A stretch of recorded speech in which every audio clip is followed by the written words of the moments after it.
കൊടുവള്ളിയിലെ നിന്നൊരു വാർത്തയാണ്. ഒരാൾ വീട് വിട്ടുപോയ ഒരാൾ, മുമ്പ് പാർട്ടി വിട്ട് ഇടതുചേരിയിൽ കയറുകയും മത്സരിക്കുകയും ഒക്കെ ചെയ്ത ഒരാൾ മടങ്ങി വന്നു എന്നുള്ളതാണ് ഇന്ന് പ്രധാനപ്പെട്ട ഒരു വാർത്ത. ലീഗിനെ സംബന്ധിച്ച് ലീഗിൻ്റെ പല മണ്ഡലങ്ങളിലും വിമതരുടെ ശല്യം ഉയരുകയും വിമതരൊക്കെ സ്ഥാനാർത്ഥിയായിട്ട് നോമിനേഷൻ കൊടുക്കുകയും ഒക്കെ ചെയ്തിരിക്കുന്നു. സാധാരണഗതിയിൽ ഉണ്ടാവുന്നതിനേക്കാൾ മുറുമുറുപ്പ് ലീഗിൻ്റെ പല ഭാഗങ്ങളിൽ നിന്നും ഉയർന്നിട്ടുണ്ട്. വനിതാ ലീഗുകാരുടെ എന്തായാലും എതിർപ്പ്, പരസ്യ പ്രതിഷേധമൊക്കെ പിന്നീട് പരസ്യമാവാതിരിക്കാൻ അവർ ശ്രദ്ധിച്ചിട്ടുണ്ട്.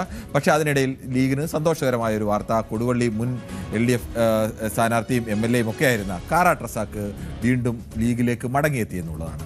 പാണക്കാട് തങ്ങളുടെ വീട്ടിൽ എത്തി ആണ് അംഗത്വം സ്വീകരിച്ചിരിക്കുന്നത്. ലീഗിനെ സംബന്ധിച്ച് അവരുടെ ഏറ്റവും പ്രധാനപ്പെട്ട കേന്ദ്രം പാണക്കാട് വീട് തന്നെയാണ്, പാണക്കാട് തങ്ങൾ തന്നെയാണ്. ലീഗിനെ സംബന്ധിച്ച് അവരുടെ ഏറ്റവും അവസാന വാക്ക് യാതൊരു ഉപാധിയുമില്ലാതെയാണ് കാരാട്ട് റസാക്ക് തിരിച്ചു വന്നതെന്നാണ് പാണക്കാട് ഷാദിഖ് അലി ശിഹാബ് തങ്ങൾ അവകാശപ്പെടുന്നത്. 10 വർഷങ്ങൾക്ക് മുമ്പ് ഇതുപോലെ ഒരു തിരഞ്ഞെടുപ്പ് കാലത്താണ് കാരാട്ട് റസാക്ക് അന്ന് മുസ്ലിം ലീഗിൽ നിന്ന് രാജിവെച്ചത്. ഇപ്പോൾ ഒരു തിരഞ്ഞെടുപ്പ് കാലത്ത് തന്നെ അദ്ദേഹം പാർട്ടിയിലേക്ക് തിരിച്ചു വന്നിരിക്കുകയാണ്. വളരെ സന്തോഷപൂർവ്വം അദ്ദേഹത്തിന് ഇപ്പോൾ നമ്മൾ മെമ്പർഷിപ്പ് കൊടുത്തു. ഒരു ഉപാധികളുമില്ലാതെയാണ് അദ്ദേഹം വന്നിട്ടുള്ളത്. ഇനി അദ്ദേഹം മുസ്ലിം ലീഗിൽ സജീവമായി പ്രവർത്തിക്കും എന്ന് അദ്ദേഹം ഞങ്ങൾക്ക് ഉറപ്പ് തരികയുണ്ടായി. ഏതായാലും അദ്ദേഹത്തെ ഹൃദയപൂർവ്വം സ്വാഗതം ചെയ്യുകയാണ്. പാർട്ടിയെ നയിക്കുന്നതിൽ സാദിഖ് അലി ശിഹാബ് തങ്ങൾ മിടുക്കനാണ്. അദ്ദേഹത്തിൻ്റെ മികവൊക്കെ ഉണ്ടെങ്കിലും രാഷ്ട്രീയമായി ഒരു അവസരം വന്നു കഴിഞ്ഞാൽ തെരഞ്ഞെടുപ്പ് കാലത്ത് അതിനെ എങ്ങനെ ഉപയോഗിക്കണമെന്ന് ലീഗിനെ സംബന്ധിച്ച് ഏറ്റവും നന്നായി അറിയാവുന്ന നേതാവ് PK കുഞ്ഞാലിക്കുട്ടിയാണ്. PK കുഞ്ഞാലിക്കുട്ടിയുടെ വാക്കുകൾ അത് വളരെ വ്യക്തമാണ്. അദ്ദേഹം പറഞ്ഞെന്താണ്, ഈ മടങ്ങി വരുന്നതിനെ കുറിച്ച് അദ്ദേഹം പറഞ്ഞത് UDFൻ്റെ ട്രെൻഡ് വ്യക്തമായി കഴിഞ്ഞു. UDF വിജയിക്കാൻ പോവുകയാണ് എന്നത് വ്യക്തമായി കഴിഞ്ഞു. സ്വാഭാവികമായും വിജയിക്കാൻ പോകുന്ന മുന്നണിയിലേക്ക്, പാർട്ടിയിലേക്ക് ആളുകൾ മടങ്ങി വരും. ഒരു മടങ്ങി വരവിനെ എങ്ങനെയാണ് തെരഞ്ഞെടുപ്പിൽ സമർത്ഥമായി ഉപയോഗിക്കാൻ കഴിയുന്ന തരത്തിൽ തന്നെയായിരുന്നു അദ്ദേഹത്തിൻ്റെ പ്രതികരണം. ഇപ്പോൾ ട്രെൻഡ് UDFന് അനുകൂലമാണ് എന്നാണ് ഇത് കാണിക്കുന്നത്.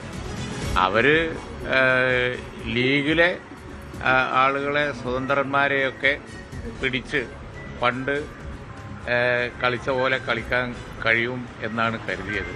പക്ഷേ ഇപ്പോൾ ഒഴുക്ക് ഇങ്ങോട്ടാണ്. കാരാട്ട് റസാക്ക് വളരെ കാലം വലിയ റെക്കോർഡ് ലീഗിൻ്റെ കൂടെയുള്ള ഒരാളാണ്. ഒരു ചെറിയ ഗ്യാപ്പ് വന്നു. അദ്ദേഹത്തിന് തറവാട്ടിലേക്ക് തിരിച്ചു വരാൻ തോന്നി. തങ്ങൾ സ്വാഗതം ചെയ്തു, മെമ്പർഷിപ്പ് കൊടുത്തു. കുഞ്ഞാലിക്കുട്ടിയുടെ ഒരു രാഷ്ട്രീയ ബുദ്ധി കൂടി വ്യക്തമാക്കുന്നതാണ്.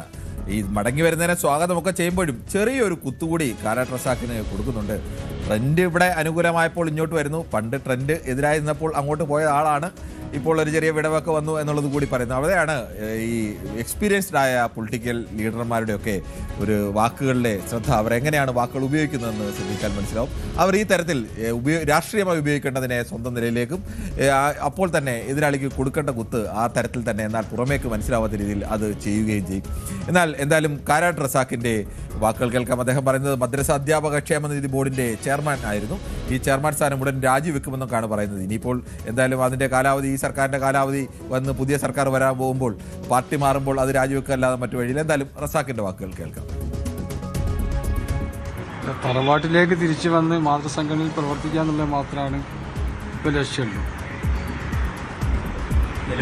എന്തുകൊണ്ടാണ് അങ്ങനെ സാഹചര്യം തോന്നിയത്? മറ്റു കാര്യങ്ങളൊക്കെ 4 മണിക്ക് തെരഞ്ഞെടുപ്പ് കൺവെൻഷൻ ഉണ്ട് UDFൻ്റെ കൊടുവള്ളി വെച്ച്.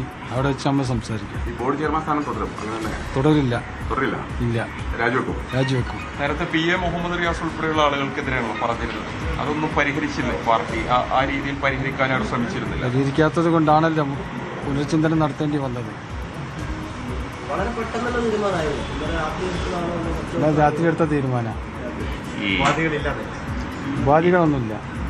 വിശ്വാസമാണ് പാർട്ടിയെ, പ്രത്യേകിച്ച് തങ്ങളുടെയും ഗൾഫ് സാഹിബിനെയും എല്ലാവരും ഇപ്പോൾ പാർട്ടി മാറുന്നത് നമ്മൾ തുടക്കത്തിൽ തന്നെ പറഞ്ഞു. ഇങ്ങനെയാണ് പെട്ടെന്ന് ഒരു നാൾ, പെട്ടെന്ന് ഇന്നലെ രാത്രിയാണ് കാരാട്ട് റസാക്കിന് തോന്നിയത് താൻ ഇതുവരെ നിന്ന മുന്നണിയും ആ മുന്നണി ശരിയല്ല, അവർക്ക് മറ്റെന്തൊക്കെ കുഴപ്പമുണ്ട്, താൻ മടങ്ങിപ്പോകേണ്ട സ്ഥലം, ശരിയായ സ്ഥലം ലീഗ് ആണെന്നാണ്.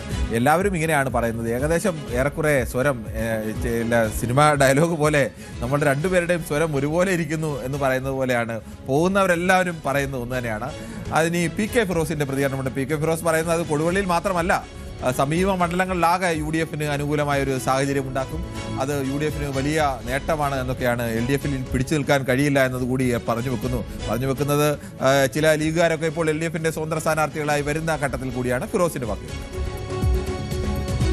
കൊടുവള്ളി മാത്രമല്ല, കൊടുവള്ളിയിൽ അത് തെരഞ്ഞെടുപ്പ് ഫലത്തിൽ പ്രതിഫലിക്കും എന്നുള്ള കാര്യത്തിൽ യാതൊരു തർക്കവുമില്ല. പക്ഷേ കൊടുവള്ളിക്ക് പുറമെ കൊടുവള്ളിയുടെ സമീപ മണ്ഡലങ്ങളിൽ പോലും, കാരണം കേരളത്തിലെ ജനങ്ങൾ എങ്ങനെ ചിന്തിക്കുന്നു എന്നതിൻ്റെ ഒരു പരിച്ഛേദമാണ് അദ്ദേഹത്തിൻ്റെ ഇപ്പോഴത്തെ ഈ തീരുമാനം. പാർട്ടി വിട്ടുപോയവർ, മുന്നണി വിട്ടുപോയവരെല്ലാം പാർട്ടിയിലേക്ക് തിരിച്ചു വരുന്നു, മുന്നണിയിലേക്ക് തിരിച്ചു വരുന്നു. കൊടുവള്ളിയുടെ പ്രത്യേക സാഹചര്യം തന്നെ എടുത്ത് പരിശോധിച്ചാൽ 2 തവണയും UDF പരാജയപ്പെട്ടത് പാർട്ടിക്ക് അകത്തുനിന്ന് ആളുകൾ പുറത്തു പോയതുകൊണ്ടാണ്. അപ്പോൾ അങ്ങനെ പുറത്തുപോയ ആളുകൾക്ക് പ്രവർത്തിക്കാൻ പറ്റിയ ഒരു ഇടമല്ല CPIM എന്ന് അവർ മനസ്സിലാക്കിയതുകൊണ്ടാണല്ലോ അവർ തിരിച്ചു വരുന്നത്. ഇത് മറ്റുള്ള ആളുകളെ പോലും സ്വാധീനിക്കും എന്നാണ് ഞങ്ങൾ ഈ വിഷയത്തിൽ ഇടതുമുന്നണിക്ക് കൃത്യമായ ഒരു നിലപാടുണ്ട്. ഇടതുമുന്നണി കൺവീനർ TP രാമകൃഷ്ണൻ പറയുന്നു, കാരാട്ട് റസാഖിന് സ്ഥാനാർത്ഥിയാക്കി, MLA ആക്കി, മറ്റ് പ്രധാനപ്പെട്ട സ്ഥാനങ്ങളൊക്കെ ഇപ്പോഴും അദ്ദേഹത്തിന് പ്രധാനപ്പെട്ട സ്ഥാനങ്ങളൊക്കെ നൽകി. പാർട്ടി മുന്തിയ പരിഗണന തന്നെയാണ് അദ്ദേഹത്തിന് നൽകിയത്. പക്ഷേ അധികാരമോഹം വല്ലാതെ കൂടിക്കഴിഞ്ഞാൽ എന്തു ചെയ്യും? അതുകൊണ്ടാണ് ലീഗിലേക്ക് മടങ്ങിപ്പോയതെന്നായിരുന്നു അദ്ദേഹത്തിന്റെ പറയാം. അത് വസ്തുതാ വിരുദ്ധമാണ്.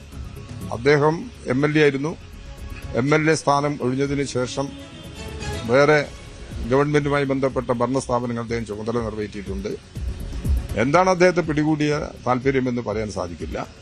ചിലപ്പോൾ അധികാരമോഹമായിരിക്കാം, അല്ലെങ്കിൽ വേറെ വലിയ ലക്ഷ്യമായിരിക്കും. ആ ലക്ഷ്യം അദ്ദേഹത്തിന്റെ നിലപാടുകൾ ചിലപ്പോൾ ഇടതുപക്ഷ ജനാധിപത്യ മുന്നണിയുടെ ഭാഗമായിട്ട് നേടാൻ കഴിയില്ല എന്ന് അദ്ദേഹത്തിന് തോന്നിയിട്ടുണ്ടാവാം.